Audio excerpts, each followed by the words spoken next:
नमस्कार आप सभी प्यारे विद्यार्थियों को गार्गी क्लासेज हनुमानगढ़ के इस ऑनलाइन एप्लीकेशन प्लेटफॉर्म पर आप सभी का स्वागत अभिनंदन है। राजस्थान भूगोल राजस्थान ज्योग्राफी की वीडियो सीरीज में आज हम एक नए चैप्टर के ऊपर अपना वीडियो डिस्कशन शुरू कर रहे हैं। राजस्थान में वन्य जीव और वन्य जीवों को संरक्षित करने के लिए कौन कौन से प्रयास सरकार के द्वारा किए जा रहे हैं, उन तमाम बातों के ऊपर इन वीडियो के अंदर आने वाले वीडियोज के अंदर अपने डिस्कशन करेंगे। तो सबसे पहले मैं आपको बताऊं, जब भी हम वन्य जीव शब्द का इस्तेमाल में लेते हैं या बोलते हैं तो उस समय वन्य जीवों का निवास स्थान यानी कि वनस्पति या वनों वाला क्षेत्र जो है वो भी इनके साथ अपने आप ऑटोमेटिकली इंक्लूड हो जाता है। कहने का मतलब जब हम इस टॉपिक को पढ़ते हैं तो राजस्थान में वन और वन्य जीव के रूप में पढ़ते हैं। कहने का मतलब वन्य जीवों का निवास स्थान अपने आप में वन या फॉरेस्ट होते हैं, जहां पर वन्य जीव अधिक संख्या के अंदर हमें मिलते हैं। तो किसी भी स्थान या किसी भी क्षेत्र के ऊपर वनों से संबंधित और वन्य जीवों से संबंधित जो भी हमें विविधता दिखाई देती है या जो भी हमें वेरिएशन दिखाई देती है उसको सम्मिलित रूप से हम जैव विविधता की संज्ञा देते हैं। तो पादपों के अंदर मिलने वाली भिन्नता और जंतुओं के प्रकारों में मिलने वाली भिन्नता, इन दोनों को हम सम्मिलित रूप से किसी भी क्षेत्र में मिलने वाली जैव विविधता या बायोडाइवर्सिटी की संज्ञा देते हैं। तो राजस्थान के अंदर बायोडाइवर्सिटी की दृष्टि से हम दो अलग अलग चैप्टर्स पढ़ने वाले हैं।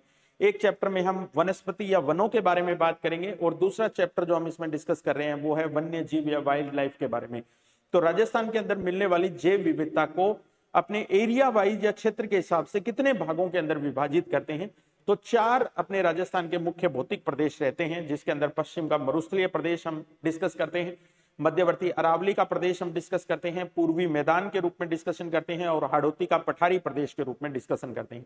तो राजस्थान को बायोडाइवर्सिटी की दृष्टि से या जैव विविधता की दृष्टि से हम चार मुख्य पारितंत्र के अंदर विभाजित करते हैं, इकोसिस्टम के अंदर विभाजित करते हैं। और ये जो चार पारितंत्र हैं इनके नाम सेम वही नाम होते हैं जो हमें राजस्थान के भौतिक प्रदेशों के रूप में या भौगोलिक विशेषताओं के अंदर हमने पढ़े थे।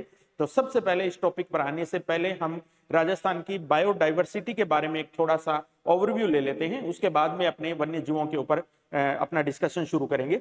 तो देखिए आप, राजस्थान के अंदर मिलने वाली जैव विविधता जो है उसको, बायोडाइवर्सिटी जो है उसको डिफाइन करने के लिए हमने चार अलग अलग प्रकार के इकोसिस्टम बनाए हुए हैं, जिसके अंदर पहला जो इकोसिस्टम है उसको हम बोलते हैं मरुस्थलीय इकोसिस्टम, मरुस्थलीय पारितंत्र बोल सकते हैं अपने इसको। दूसरा जो हमारा पारितंत्र रहता है वो है अरावली पारितंत्र के नाम से। तीसरा जो है उसको हम मैदानी पारितंत्र या पूर्वी मैदानी पारितंत्र की संज्ञा दे सकते हैं। और चौथा जो हमारे पास इकोसिस्टम या पारितंत्र रहता है उसको हम हाड़ौती पारितंत्र के नाम से बोल सकते हैं, हाड़ौती पारितंत्र के नाम से।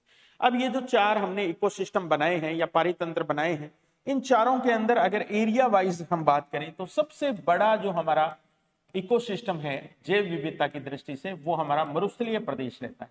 यानी कि एरिया वाइज वैसे भी क्या है, पूरे राजस्थान के 61% एरिया पे लगभग क्या फैला हुआ है, मरुस्थलीय भूभाग फैला हुआ है। इसलिए इकोसिस्टम के हिसाब से अगर अपने देखें तो सबसे बड़ा पारितंत्र हमारा मरुस्थलीय पारितंत्र रहता है।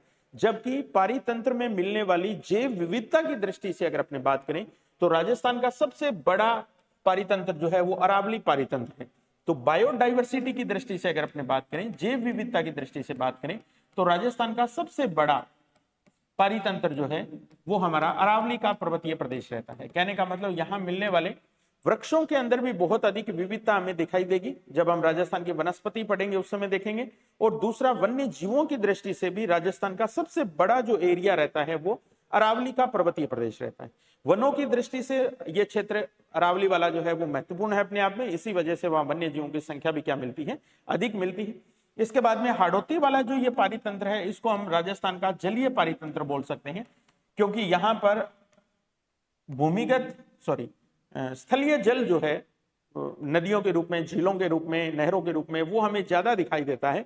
तो उस क्षेत्र में मिलने वाली जो जैव विविधता है वो मोस्टली पादपों की दृष्टि से भी और वन्य जीवों की दृष्टि से भी जलीय प्रकार के जीव जंतु यहाँ पर हमें ज्यादा दिखाई देते हैं।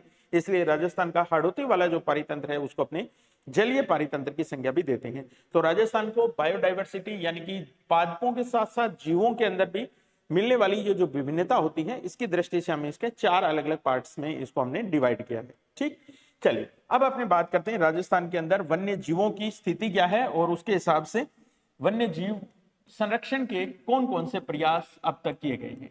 तो वन्य जीव की दृष्टि से राजस्थान का अगर अपने एक ओवरव्यू लेना चाहें तो राजस्थान वन्य जीवों की संख्या की दृष्टि से पूरे भारत में सेकंड रैंक रखता है। भारत में वन्य जीवों की संख्या की दृष्टि से राजस्थान की रैंक सेकंड रैंक है।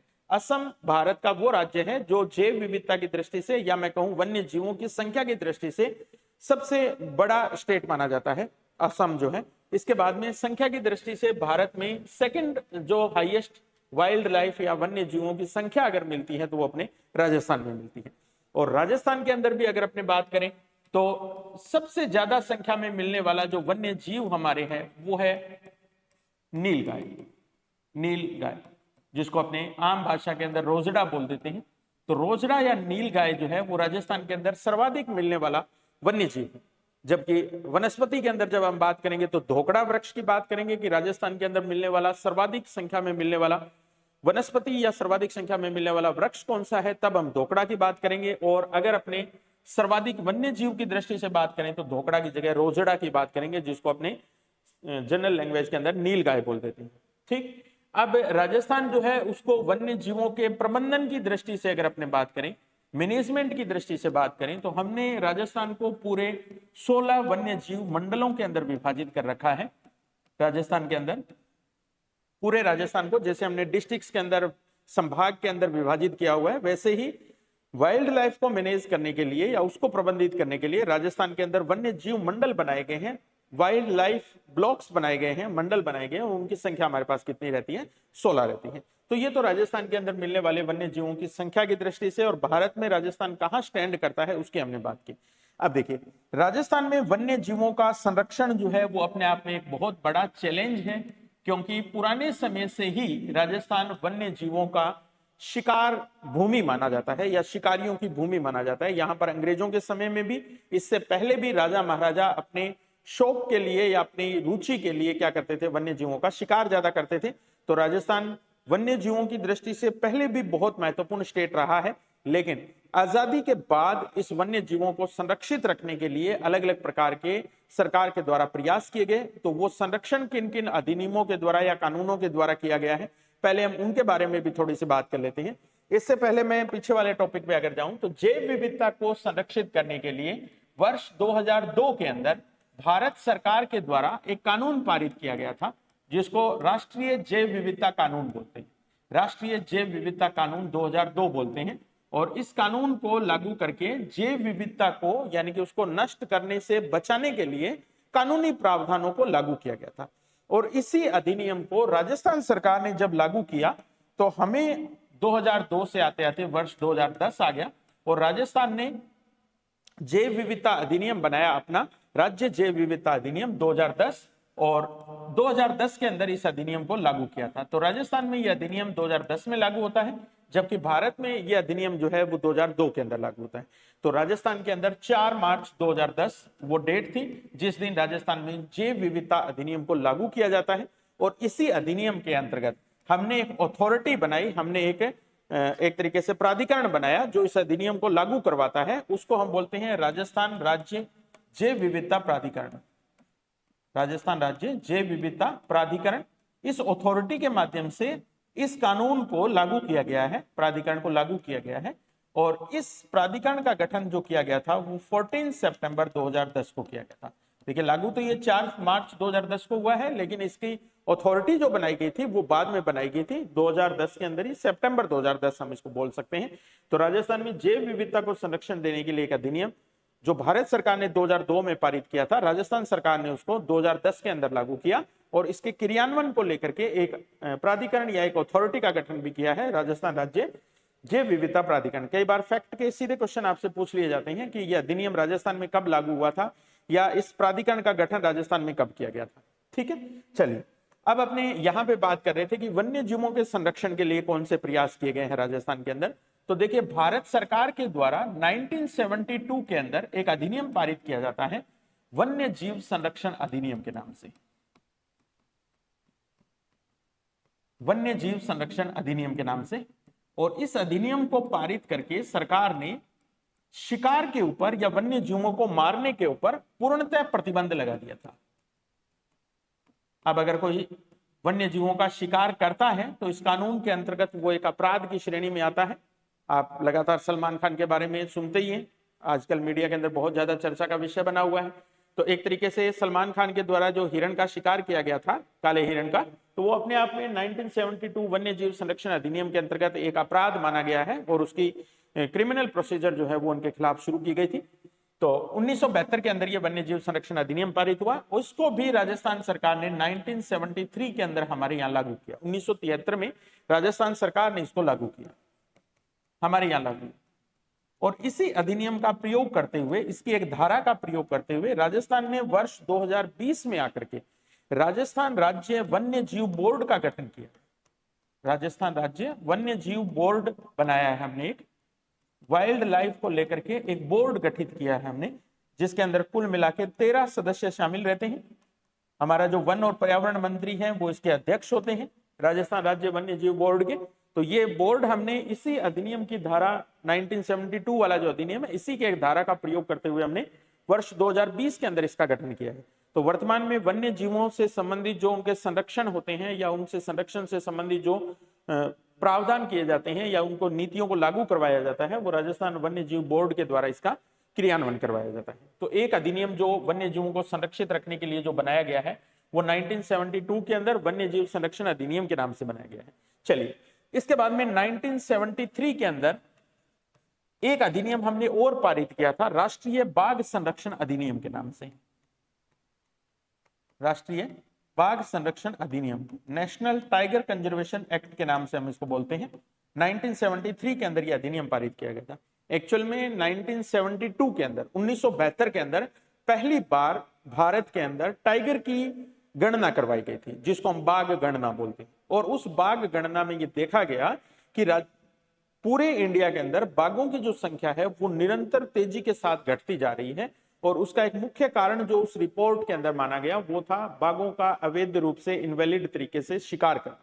तो उस शिकार के ऊपर प्रतिबंध लगाने के लिए 1973 के अंदर हमारा जो टाइगर था, बाघ था, इसको हमने राष्ट्रीय पशु घोषित किया वन्य जीव श्रेणी की दृष्टि से, और इसके शिकार के ऊपर पूरी तरीके से प्रतिबंध लगा दिया गया 1972 के अंदर, 1973 के इस अधिनियम के द्वारा। और इसी के अंतर्गत उसको संरक्षण प्रदान करने के लिए जहां जहां भारत में बाघ के जो क्षेत्र थे या जहां पर टाइगर क्षेत्र थे, उन टाइगर क्षेत्रों के अंदर सरकार के द्वारा एक प्रोजेक्ट लॉन्च किया गया था जिसका नाम था प्रोजेक्ट टाइगर के नाम से, प्रोजेक्ट टाइगर के नाम से। तो इस प्रोजेक्ट टाइगर के अंतर्गत 1973 के अंदर और 1974 के अंदर कुल मिला के भारत में 9 ऐसे प्रोजेक्ट संचालित किए गए थे। इंडिया के अंदर शुरुआती जो टाइगर प्रोजेक्ट थे उनकी संख्या 9 रखी गई थी। और उन 9 के अंदर एक इंपॉर्टेंट बात यह थी कि राजस्थान के अंदर भी एक टाइगर प्रोजेक्ट इसके अंदर शुरू किया गया था, रणथंभौर टाइगर प्रोजेक्ट के नाम से, रणथंभौर टाइगर प्रोजेक्ट। तो भारत की शुरुआती 9 बाघ परियोजनाओं में, टाइगर प्रोजेक्ट्स में, राजस्थान की एक टाइगर प्रोजेक्ट की योजना सम्मिलित की गई थी जिसको टाइगर प्रोजेक्ट का नाम दिया गया था।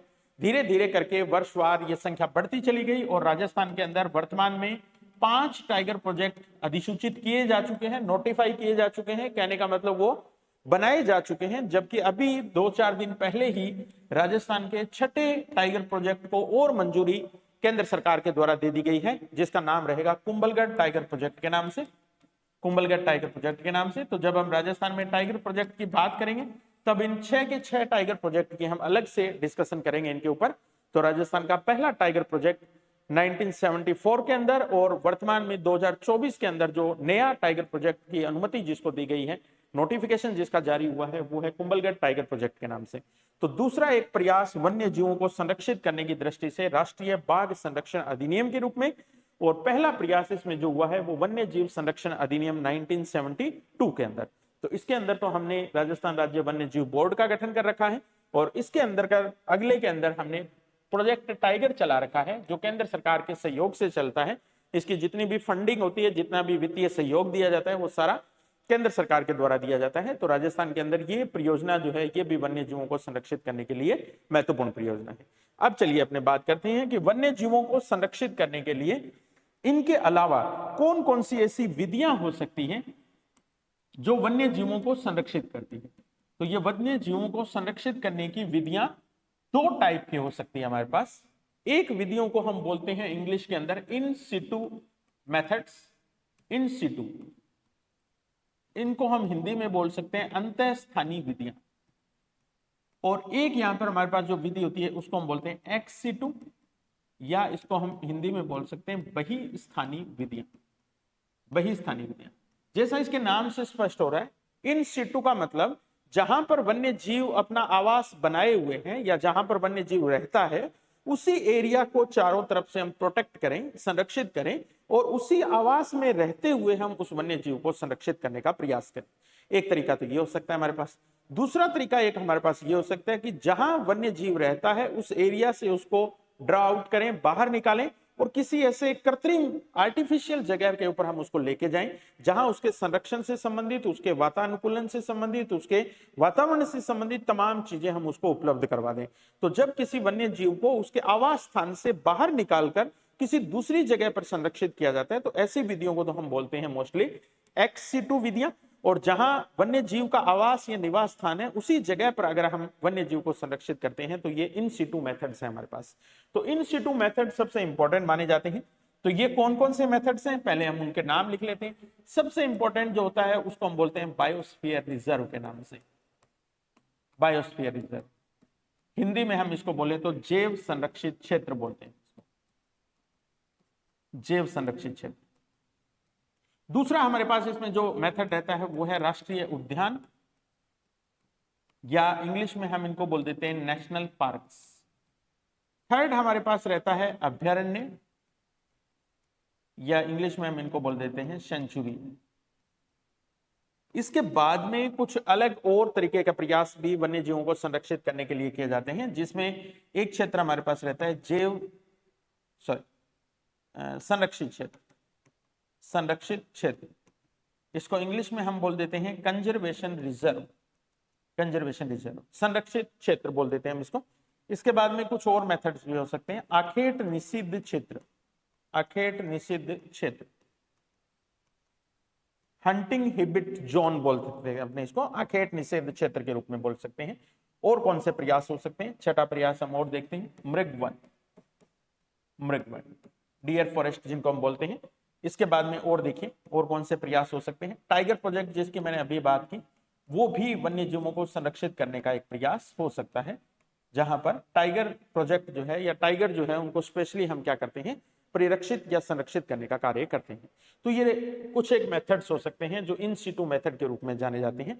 एक्स सिटू मेथड्स के रूप में अगर मैं बात करूं तो कौन कौन सी ऐसी विधियां हो सकती हैं जो एक्स सिटू की श्रेणी में आती हैं। इनमें एक कंसेप्ट हमारे पास हम बार बार पढ़ेंगे बॉटनिकल गार्डन के रूप में, बॉटनिकल गार्डन के रूप में, वानस्पतिक उद्यान के रूप में, ठीक है। इसके बाद में वन्य जीवों की दृष्टि से आपने जंतुआलय, जंतुआलय या जू जिनको हम बोलते हैं, कुछ जू ऐसे भी हैं जिनको हम चिड़ियाघर की श्रेणी में शामिल कर देते हैं, ठीक है। तो ये जंतुआलय या जू जो है। इसके बाद में आजकल एक नया कंसेप्ट और चला है बायोलॉजिकल पार्क के नाम से, बायोलॉजिकल पार्क, इसको हम हिंदी में बोलते हैं जैव उद्यान, जैव उद्यान। तो राजस्थान में ये भी आजकल बहुत ज्यादा चर्चा में रहते हैं, जैव उद्यान वाला जो क्षेत्र है वो भी।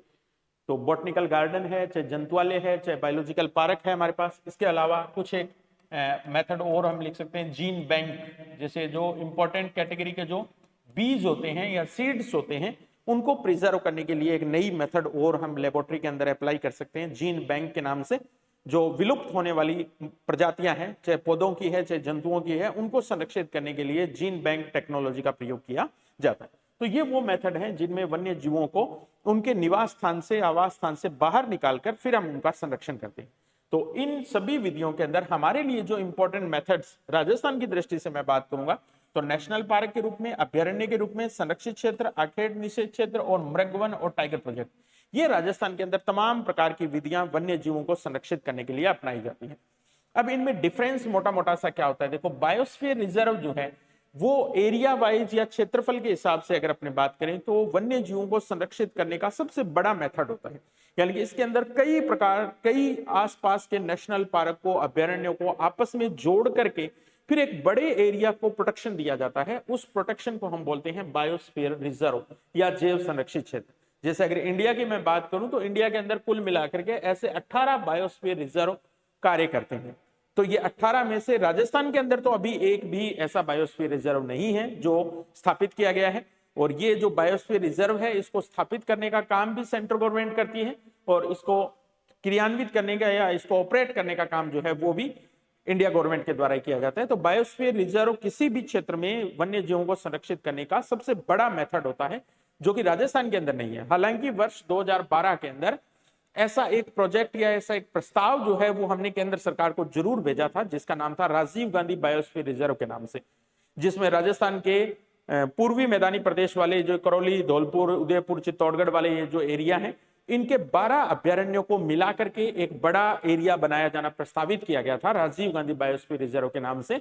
लेकिन सेंट्रल गवर्नमेंट के द्वारा अभी तक उसके ऊपर किसी प्रकार की कोई नोटिफिकेशन या उसका कोई अधिसूचना जारी नहीं की गई है। हाँ, हो सकता है निकट भविष्य के अंदर, क्योंकि हम संख्या की दृष्टि से दूसरा सबसे बड़ा स्टेट है वाइल्ड लाइफ की दृष्टि से, वन्य जीवों की दृष्टि से, तो राजस्थान के अंदर भी ऐसा कोई प्रोजेक्ट चलाया जा सकता है। लेकिन अभी तक राजस्थान के अंदर बायोस्फीयर रिजर्व एक भी नहीं है।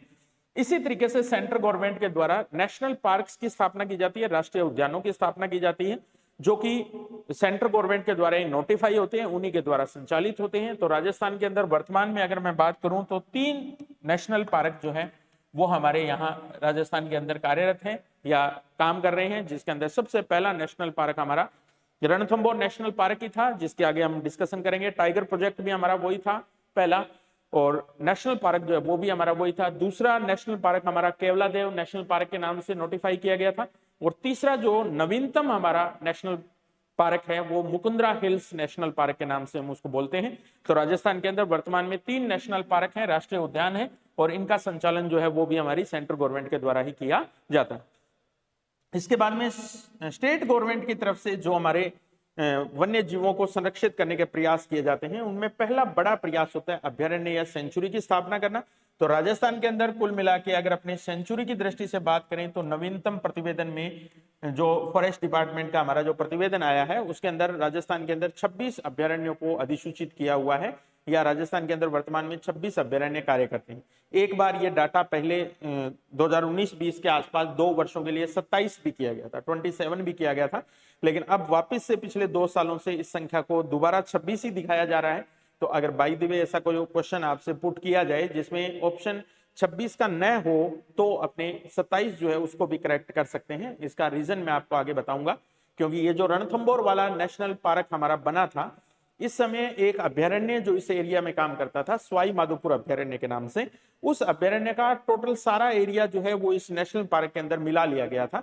लेकिन अभी फॉरेस्ट डिपार्टमेंट ने अपने सर्वे के अंदर ये बात कही कि सवाई माधोपुर अभ्यारण्य जो था उसका पूरा एरिया नेशनल पार्क के अंदर शामिल नहीं किया गया था, अभी भी उसका कुछ भाग बचा हुआ है, और वो अभ्यारण्य के रूप में उन्होंने दोबारा से उसका नाम लिखना शुरू कर दिया। ये कोई नया बनाया गया अभ्यारण्य नहीं है सवाई माधोपुर अभ्यारण्य, ये पहले से बना हुआ अभ्यारण्य था, जिसको बहुत लंबे टाइम तक फॉरेस्ट डिपार्टमेंट ने एज ए नेशनल पार्क ही अधिसूचित किया था, लेकिन पिछले 3-4 वर्ष पहले इसको एक बार के लिए वापस अभ्यारण्यों की सूची में शामिल किया था। तब भी ये संख्या 26 से बढ़कर 27 एक बार के लिए शो की गई थी। उसके बाद में लगातार ये संख्या दोबारा से पिछले 2 वर्षों से 26 ही दिखाई जा रही है।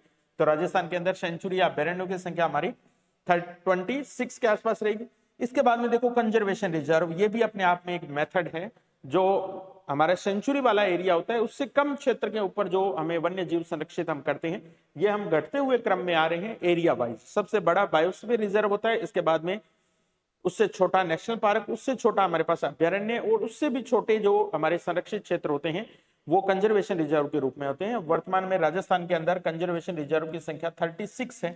ये भी पेपर की दृष्टि से आजकल बहुत अधिक इंपॉर्टेंट है। एक एक की अपने डिस्कशन करेंगे कि राजस्थान के अंदर संरक्षित क्षेत्र कितने हैं और कौन से जिले के अंदर कौन सा संरक्षित क्षेत्र आता है। इसके बाद में हमने नॉन हंटिंग जोन भी बना रखे हैं, आखेट निषेध क्षेत्र भी बना रखे हैं। राजस्थान के अंदर वर्तमान में 33 ऐसे नॉन हंटिंग एरिया जो हैं या आखेट निषेध क्षेत्र जो है वो हमने स्थापित किए हुए हैं। इसके बाद में मृग वनों की दृष्टि से बात करें तो राजस्थान के अंदर टोटल कुल मिला के अभी तक जो डियर फॉरेस्ट या मृग वन काम करते हैं उनकी संख्या 7 है हमारे पास।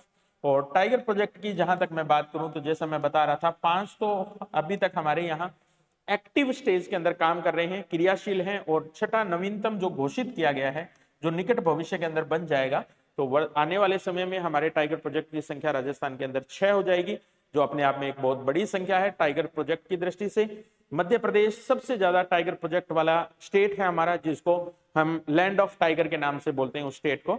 जबकि मध्य प्रदेश के साथ लगने वाला अपना राजस्थान का एरिया, तो राजस्थान के अंदर भी टाइगर या बाघों की संख्या की दृष्टि से केंद्र सरकार ने 5 टाइगर प्रोजेक्ट अधिसूचित किए हैं और 6ठा टाइगर प्रोजेक्ट हमें हाल ही में देखने को मिलेगा।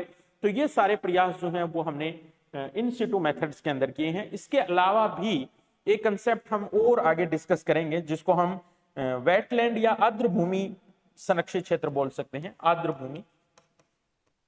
भूमि या इंग्लिश में इनको बोल सकते हैं वेटलैंड्स। तो राजस्थान के ऐसे एरिया जो झील, तालाब या कुछ इस प्रकार के हैं, जहां एक तरफ जलीय पारितंत्र या जलीय जीव जंतु ज्यादा मिलते हैं और दूसरी तरफ स्थलीय जीव जंतु ज्यादा मिलते हैं, तो उन दोनों का जो ये कंजक्शन होता है या दोनों का जो ये जंक्शन होता है, वहां पर दोनों प्रकार की जैव विविधता में देखने को मिलती है, स्थलीय पारितंत्र वाली भी और जलीय पारितंत्र वाली भी। तो उन झीलों, तालाबों को संरक्षित करने के लिए भी आर्द्र भूमि एरिया या वेटलैंड एरिया हमने घोषित किए हैं। और इसके अंदर भी हम एक अलग कंसेप्ट की और बात करेंगे, रामसर साइट के रूप में। रामसर साइट, ये रामसर साइट क्या होती है और राजस्थान के अंदर इनकी संख्या कितनी है? तो अभी तो मैं आपको सिर्फ संख्या ही बता रहा हूं इनकी।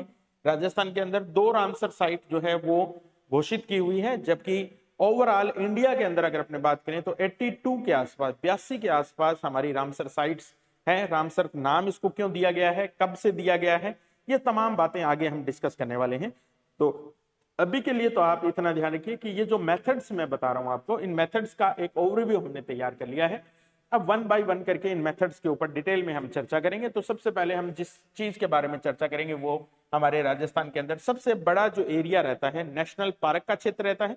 नेशनल पार्क वाले एरिया के अंदर तमाम प्रकार के रेस्ट्रिक्शन सरकार के द्वारा लागू किए जाते हैं।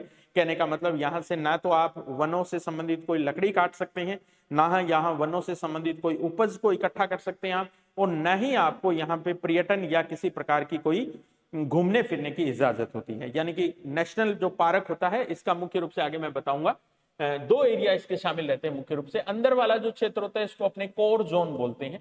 इस कोर जोन के अंदर किसी प्रकार की कोई मानवीय गतिविधि जो है उसको अनुमति नहीं दी जाती है। इसके बाहर का ये जो जोन होता है इसको हम बफर जोन बोल देते हैं, बफर जोन या आउटर जोन बोल देते हैं। इसके अंदर फिर भी मानव को घूमने फिरने या मानव को वन्य जीवों का पर्यटन करने की आजादी होती है या उनकी देखरेख में ये कार्य किया जाता है, लेकिन कोर जोन वाले क्षेत्र में किसी को भी अनुमति नहीं होती है।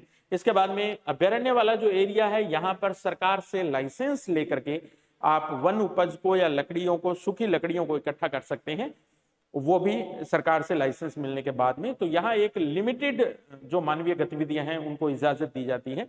संरक्षित क्षेत्र जो होता है इसके अंदर शिकार के ऊपर आपको प्रतिबंध लगाया गया है, यानी कि यहाँ पर आप वन्य जीवों का शिकार नहीं कर सकते।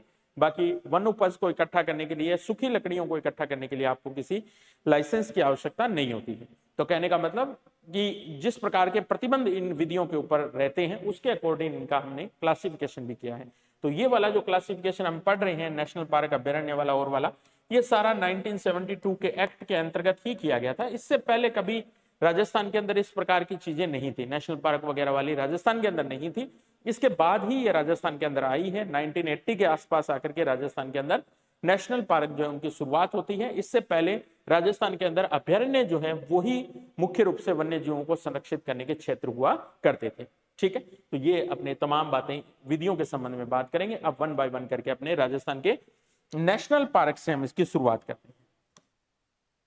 तो देखिए आप, राजस्थान के अंदर राष्ट्रीय पार्क या राष्ट्रीय उद्यान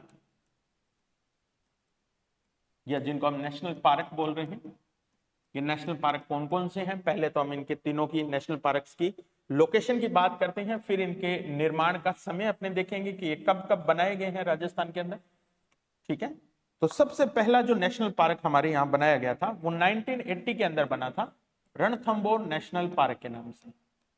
रणथंभौर नेशनल पार्क, ये राजस्थान का पहला नेशनल पार्क था। 1980 के अंदर ये नेशनल पार्क जो है वो हमारे यहाँ बनाया गया था, 1980 के अंदर।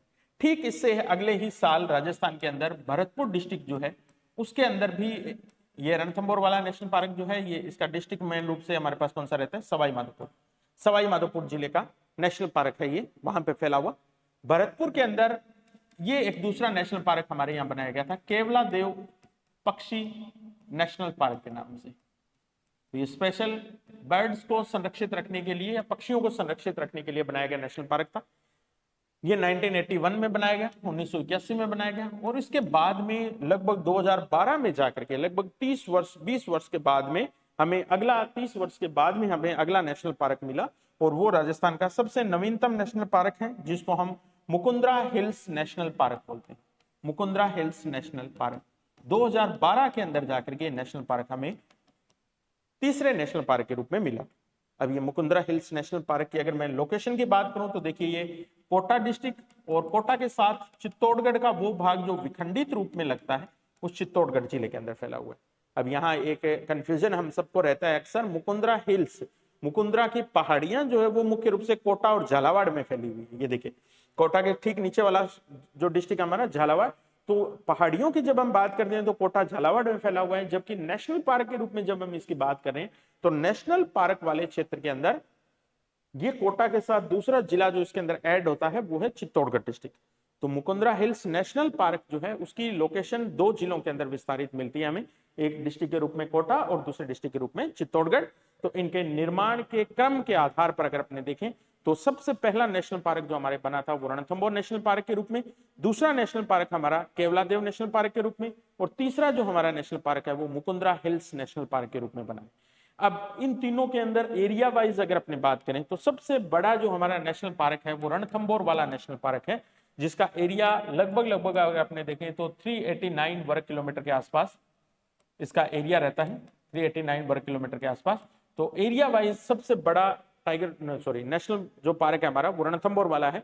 हालांकि अभी एक नया डाटा और जारी होने लगा है, पिछले कुछ टाइम से मुकुंदरा हिल्स नेशनल पार्क का एरिया भी कह रहे हैं कि बढ़ाया गया है, लेकिन अभी तक जो फॉरेस्ट डिपार्टमेंट की रिपोर्ट्स हैं उसके अंदर पुराने वाला क्षेत्र जो है वो ही इसके नेशनल पार्क के रूप में चिन्हित किया जा रहा है।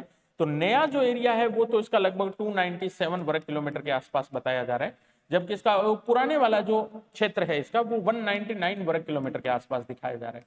तो ये कंफ्यूजन है अभी, या ये एक तरीके से मैं कहूँ डिस्प्यूट वाला इश्यू है। तो अभी तक के अकॉर्डिंग अगर अपने बात करें तो रणथंभौर वाला जो नेशनल पार्क है वो हमारा सबसे बड़ा नेशनल पार्क है।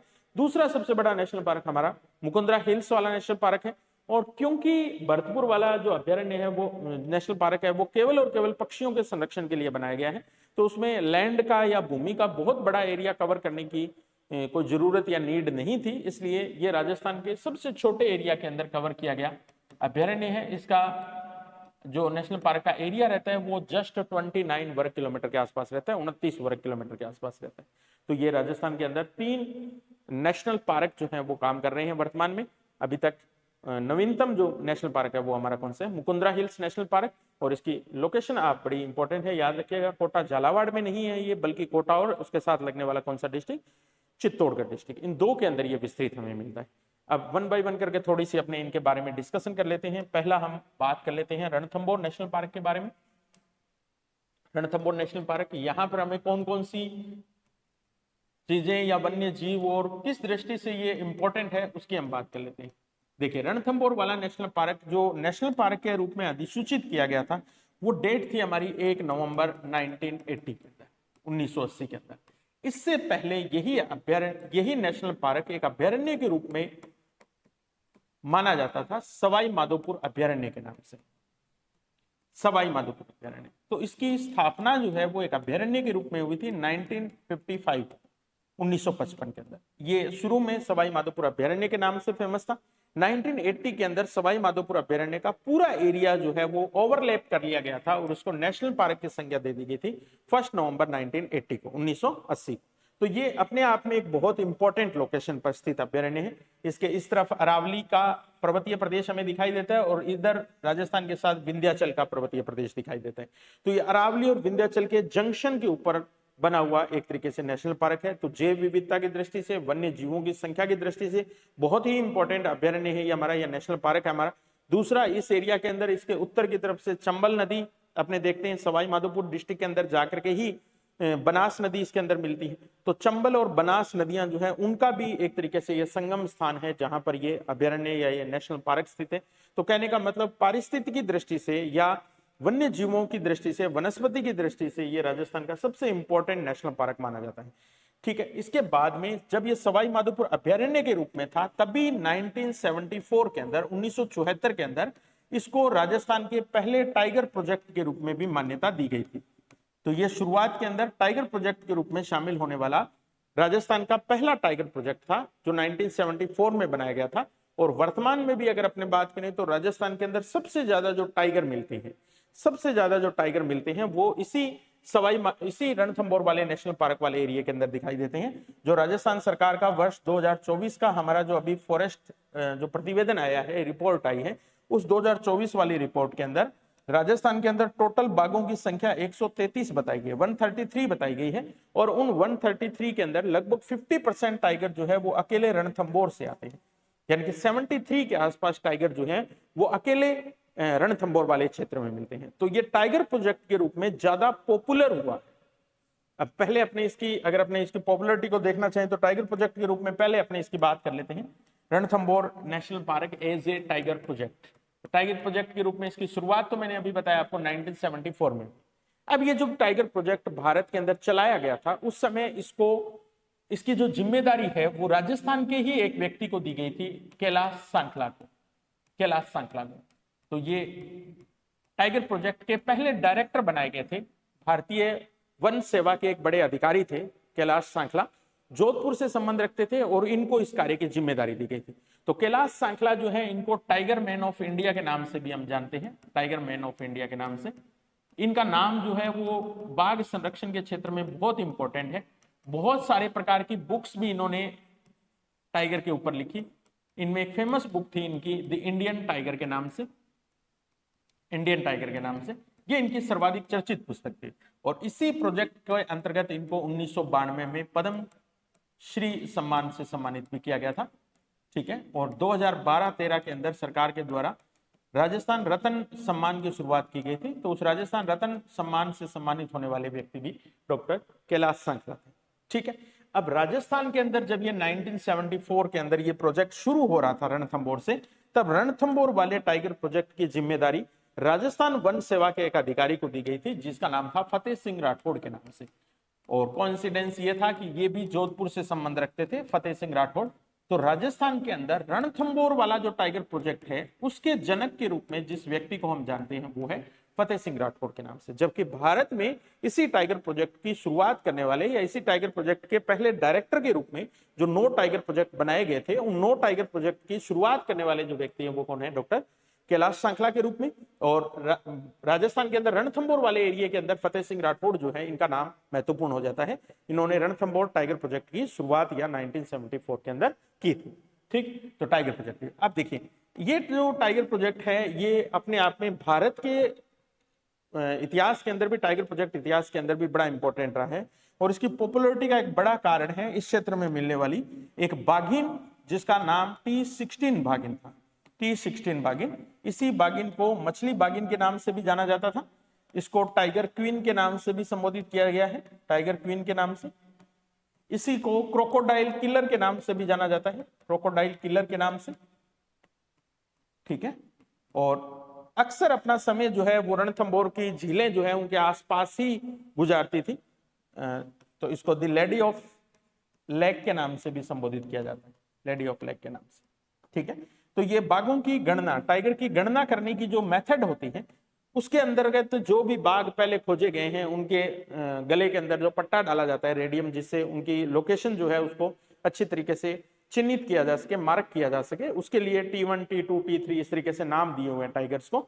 तो रणथंभौर वाले उन टाइगर्स के अंदर T16 जो था वो एक बाघिन थी, और उस बाघिन को मछली बाघिन का नाम दिया जाता था। आंख के पास उसके मछली के जैसा एक निशान बना हुआ था। उसने अपने जीवन में एक क्रोकोडाइल का शिकार भी किया था, तब वो ज्यादा चर्चा में आई थी। और इसकी वजह से एक डॉक्यूमेंट्री फिल्म जो है वो भी इस T16 बाघिन के ऊपर बनाई जा चुकी है। और कहते हैं कि 2016 के अंदर इस T16 बाघिन की मृत्यु हो जाती है। और जब इसकी मृत्यु होती है, उससे पहले इसने एक नई बाघिन को जन्म दिया था, जिसकी संख्या की दृष्टि से T19 उसको बोला गया था। और वर्तमान में भी वो बाघिन जो है वो रणथंभौर नेशनल पार्क की शोभा बढ़ाती है, जिसका नाम रखा गया था कृष्णा। जब 2009 के हमारे कॉमनवेल्थ गेम्स हो रहे थे, उस समय कृष्णा पुनिया जी का नाम आपने सुना है। कॉमनवेल्थ गेम्स में डिस्कस थ्रो के अंदर उन्होंने गोल्ड मेडल जीता था। तो उस समय की जो हमारी वन और पर्यावरण मंत्री थी बीना काक, उनके द्वारा एक प्रथा की शुरुआत की गई थी राजस्थान में, वन्य जीवों को गोद लो प्रथा की शुरुआत।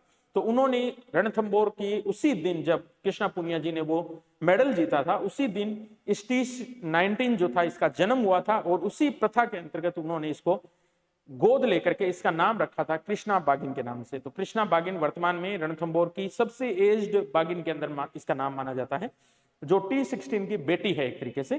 तो ये T16 और T19 ये दो बागिन इस क्षेत्र की एक महत्वपूर्ण चर्चित बागिन के रूप में हमेशा रही है। और टाइगर प्रोजेक्ट के रूप में अगर अपने बात करें तो 2010 के अंदर एक अंतरराष्ट्रीय बाघ सम्मेलन जो है उसका आयोजन भी इस रणथंभौर वाले नेशनल पार्क में किया जा चुका है।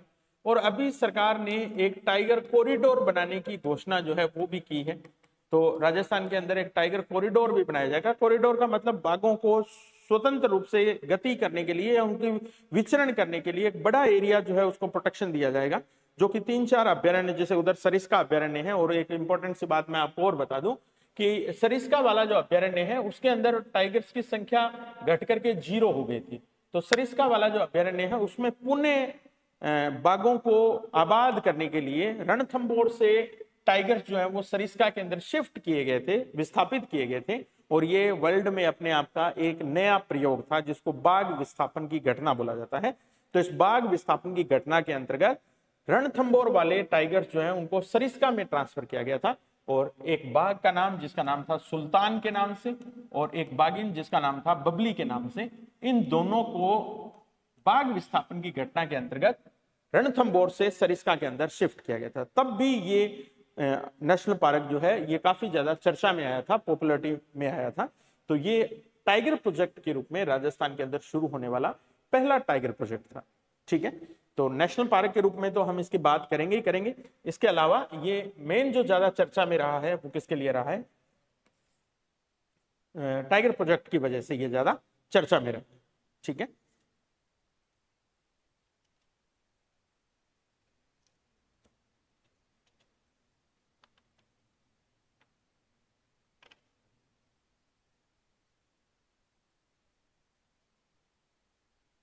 चलिए अब अपने थोड़ी सी इसके बारे में चर्चा और कर लेते हैं कि रणथंभौर नेशनल पार्क के अंदर हमें कुछ एक दर्शनीय स्थान वगैरह कौन से दिखाई देते हैं जिनकी वजह से यहाँ पर्यटक जो हैं वो अधिक संख्या के अंदर आते हैं। तो दर्शनीय स्थान के अंदर इसके हिस्टोरिकल अगर कोई स्थान है तो वो कौन कौन से हैं रणथंभौर वाले एरिया के अंदर? तो यहाँ के प्रसिद्ध स्थानों के अंदर एक मंदिर जिसका नाम आप सबने सुना है, त्रिनेत्र गणेश मंदिर के नाम से, त्रिनेत्र गणेश मंदिर। ठीक है, एक ऊंची पहाड़ी के ऊपर बना हुआ मंदिर है ये। और जैसे अगर अपने इसकी बात करें तो इस पहाड़ी के ऊपर ये मंदिर बना हुआ है।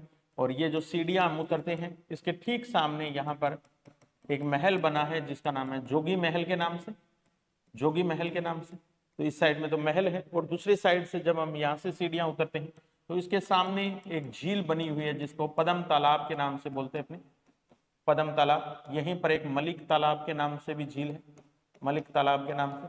मानसरोवर के नाम से भी एक झील है। कहने का मतलब कई सारी जलीय क्षेत्र जो है वो भी झीलों के रूप में इस एरिया में हमें दिखाई देते हैं। मुख्य रूप से ये जोगी महल वाला, और इस जोगी महल के ठीक पास में ही एक कुत्तों की घाटी या जिसको हम कुकुर घाटी बोलते हैं बहुत ज्यादा फेमस रहती है। कुत्तों की संख्या बहुत अधिक मिलती है यहाँ पर, इसलिए वो कुकुर घाटी के रूप में जानी जाती है। ठीक है, इसके अलावा सांबर है, चित्तल है, मगरमच्छ है, वो इस एरिया के अंदर बहुतायत में हमें मिलते हैं।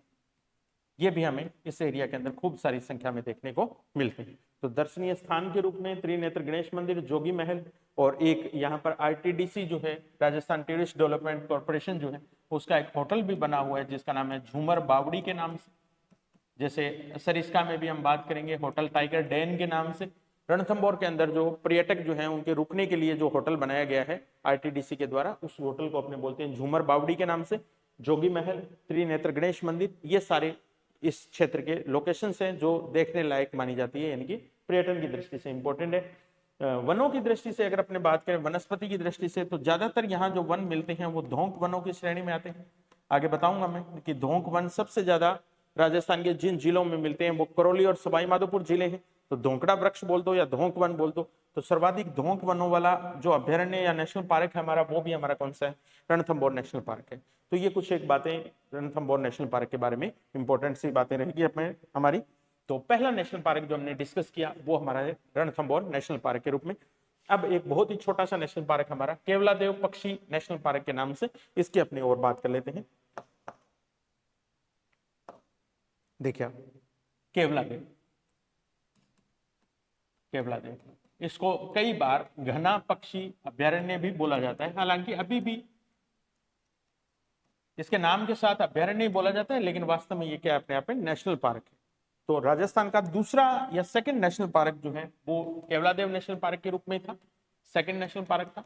और इसका जो नोटिफिकेशन जारी हुआ था वो 27 अगस्त 1981 को जारी, 27 अगस्त 1981, जबकि 1 नवंबर 1980 को जो हमारा नेशनल पार्क बनाया गया था वो रणथंभौर वाला नेशनल पार्क था। अब ये वाला जो नेशनल पार्क है ये ज्यादा चर्चा में रहा था, या ज्यादा ये अपने आप में जो पॉपुलरिटी के मामले में है वो है एशिया की पक्षियों की सबसे बड़ी प्रजनन स्थली माना जाता है। एशिया की पक्षियों की सबसे बड़ी प्रजनन स्थली, ठीक है, प्रजनन स्थली के, इसीलिए इसको पक्षियों का स्वर्ग भी कहते हैं, हेवन ऑफ बर्ड्स, पक्षियों का स्वर्ग भी कहा जाता है, ठीक है। तो यहां पर जो पक्षी आते हैं वो मेनली ब्रीडिंग टाइम पीरियड में आते हैं, अपने प्रजनन काल के अंदर ज्यादा आते हैं। और इन पक्षियों के अंदर कुछ विदेशी पक्षी भी यहाँ पर ब्रीडिंग टाइम पीरियड के दौरान आते हैं, और उनमें सबसे इंपॉर्टेंट जो पक्षी यहाँ पर आता है वो है साइबेरियन सारस के रूप में, साइबेरियन सारस के रूप में। हालांकि आजकल इसकी संख्या यहाँ आना न के बराबर हो गई है, साइबेरियन सारस की संख्या न के बराबर मिलती है, यहाँ पर बहुत कम आते हैं। तो पहले किसी समय में ऐसा मानते हैं कि अक्टूबर नवंबर वाले जो महीने हैं वहां से ये साइबेरिया यानी कि रसिया वाला जो इलाका है वहां पर अधिक ठंड पड़ने की वजह से उस एरिया को ये पक्षी छोड़ देते थे, और अपने आवास या अपने ब्रीडिंग की खोज के अंदर ये भारत तक आ जाते थे। और भारत में इनकी जो सबसे पसंदीदा जगह जो होती थी वो केवलादेव वाला ये अभ्यारण्य हुआ करता था। तो उस समय साइबेरियन सार्स अक्टूबर नवंबर के महीने में यहाँ पर प्रवास करते थे, माइग्रेशन करते थे, और लगभग 3-4 महीने का टाइम पीरियड के दौरान यहाँ रुकते थे। और फरवरी के अंदर जैसे ही साइबेरिया वाले इलाके में ठंड कम हो जाती थी या बर्फबारी कम हो जाती थी, उस समय ये अपने वापस अपने देश को लौट जाते थे। तो अंतरराष्ट्रीय पक्षियों की शरण स्थली के रूप में भी सबसे इंपॉर्टेंट जो भाग हमारा रहा है वो केवलादेव वाला रहा है। और इसी वजह से 1985 के अंदर, 1985 के अंदर इसको यूनेस्को के द्वारा इसको अपनी विश्व प्राकृतिक धरोहर सूची के अंदर जगह दी गई, धरोहर सूची के रूप में जगह दी गई थी। यूनेस्को जो है ये भी वर्ल्ड की ऐसी महत्वपूर्ण साइट्स जो कि इंटरनेशनल महत्व की है, अंतरराष्ट्रीय महत्व की है, उनको एक तरीके से प्रिजर्व करने के लिए, हालांकि ये कोई फंडिंग वगैरह नहीं देता है किसी भी स्थान को, अगर ये अपनी सूची में शामिल करता है तो आपने कई बार देखा होगा कि इसकी अलग अलग कैटेगरी बनी हुई है, जैसे जियो हेरिटेज साइट्स हैं, कुछ सांस्कृतिक साइट्स हैं, जैसे राजस्थान के 6 किलों को इन्होंने अपने यहाँ वर्ल्ड हेरिटेज साइट के अंदर जगह दे रखी है। तो वो सांस्कृतिक साइट्स हैं, जैसे अपना जयपुर का प्रकोटा है मान लो, उसको जंतर मंतर को मान लो, ये कुछ ऐसी साइट्स हैं जो कि हेरिटेज साइट के रूप में जानी जाती है। वो कल्चरल है, हमारे पास सांस्कृतिक है, जैसे जबकि प्राकृतिक धरोहर के रूप में एक ही साइट राजस्थान की इसके अंदर शामिल है, और वो है यूनेस्को की केवलादेव वाली साइट, जो 1985 के अंदर इसके अंदर शामिल की गई थी। और एक और इंपॉर्टेंट सा प्रोजेक्ट आगे हम पढ़ेंगे, 1990 के अंदर राजस्थान की पहली रामसर साइट के रूप में, रामसर साइट के रूप में जिस स्थान को दर्जा दिया गया था या जिस स्थान को जगह दी गई थी वो केवलादेव वाला ये अभ्यारण्य था हमारा। तो यहाँ पर कई प्रकार के हमें क्या मिलते हैं, जलीय क्षेत्र मिलते हैं, जहां पर पक्षी रहते हैं, आते हैं, ब्रीडिंग टाइम बिताते हैं और उसके बाद में अपने घरों को लौट जाते हैं। तो इसमें दो इंपॉर्टेंट से जल वाले क्षेत्र हमें दिखाई देते हैं। एक क्षेत्र यहाँ पर रहता है अजान बांध का क्षेत्र, अजान बांध भरतपुर का एक फेमस बांध है अजान बांध। मूल रूप से ये बाणगंगा नदी के ऊपर बना हुआ बांध है, ठीक है। और इस बाणगंगा का ये जो अजान बांध वाला जो क्षेत्र है ये अपने आप में वेटलैंड की दृष्टि से या आर्द्र भूमि की दृष्टि से बड़ा इंपॉर्टेंट क्षेत्र रहता है, इसलिए इसको रामसर साइट के रूप में इसको जगह दी गई थी अजान बांध वाले क्षेत्र को। और दूसरा यहाँ पर एक नदी है जिसका नाम है कुकुंद नदी के नाम से, कुकुंद नदी, और उस नदी के ऊपर भी एक बांध बनाया गया है जिसको बंद बारेठा बोलते हैं, अपने बंद बारेठा। तो बाद में तो 1985 में जब यूनेस्को ने इसको विश्व धरोहर सूची में जगह दी थी केवलादेव वाले नेशनल पार्क को, उस समय बंद बारेठा जो था उसको भी राजस्थान सरकार ने एक अभ्यारण्य के रूप में अधिसूचित किया था। ठीक है। तो पक्षी मुख्य रूप से दिन के समय में जब घूमने फिरने के लिए, विचरण के लिए आते थे, तो वो इस अजान बांध वाले एरिया में ज्यादा रहते थे, और शाम के समय में ये अपने अपने घरों को जो वापस लौटते थे, तो इनके घोंसले या इनके घर जो है वो बंद बारेठा वाले क्षेत्र के अंदर ये पक्षी जो है ये बनाते थे। इसलिए बंद बारेठा वाला ये जो एरिया है, इसको पक्षियों का घर या घरौंदा कहकर संबोधित किया जाता है। पक्षियों का घर बोल दो इनको, या पक्षियों का घरौंदा बोल दो इनको। तो घरौंदे के रूप में तो ये बंद बारेठा को जाना जाता है, जबकि पक्षियों की शरण स्थली के रूप में, या उनकी प्रजनन स्थली के रूप में, या पक्षियों के स्वर्ग के रूप में जिसको जानते हैं अपने, वो केवलादेव या घना पक्षी जो नेशनल पार्क वाला एरिया है वो हमारा रहता है। जैसा मैंने आपको बताया, ये पक्षियों के संरक्षण के लिए बनाया गया है। इसका एरिया बहुत ही थोड़ा है, 29 वर्ग किलोमीटर का एरिया है। तो इसलिए एरिया वाइज अगर अपने देखेंगे तो ये राजस्थान का सबसे छोटा नेशनल पार्क की श्रेणी में या कैटेगरी में आता है। ठीक है। तो केवलादेव वाला नेशनल पार्क ज्यादा चर्चा में दो चीजों के कारण रहा है, विश्व में प्राकृतिक धरोहर सूची में इसकी जगह मिलना, और दूसरी इंपॉर्टेंट सी बात कि राजस्थान की पहली रामसर साइट के रूप में जिसको अधिसूचित किया गया था या जिसको नोटिफाई किया गया था, वो साइट हमारी कौन सी थी, ये वाली थी। ठीक है। तो 1 अक्टूबर 1990 में आपको गलत बता गया इसके अंदर, सॉरी 1990 के अंदर तो सांबर लेक को घोषित किया गया था। मैं इसकी डेट थोड़ी सी आपको करेक्ट करवा देता हूं। इसको 1981 के अंदर, 1981 के अंदर 1 अक्टूबर 1981, सॉरी आप इसको थोड़ा सा करेक्ट करना। ये दो रामसर साइट है हमारे राजस्थान की, एक 1981 के अंदर बनी और दूसरी 1990 के अंदर, यानी कि ये 10 सालों के अंतराल में बनी हुई दोनों की दोनों रामसर साइट है। तो ये 1981 के अंदर रामसर साइट के रूप में इसको जगह दी गई थी, और ये सांबर वाली जो आगे हम बात करेंगे सांबर रामसर साइट के रूप में, वो 1990 के अंदर उसको जगह दी गई। तो ये आप सॉरी, इसके लिए आप थोड़ा सा इसको करेक्शन कर लेना। 1985 के अंदर, 1981 के अंदर और 1981 के अंदर ये नेशनल पार्क के रूप में क्या हुआ था, अधिसूचित किया गया था।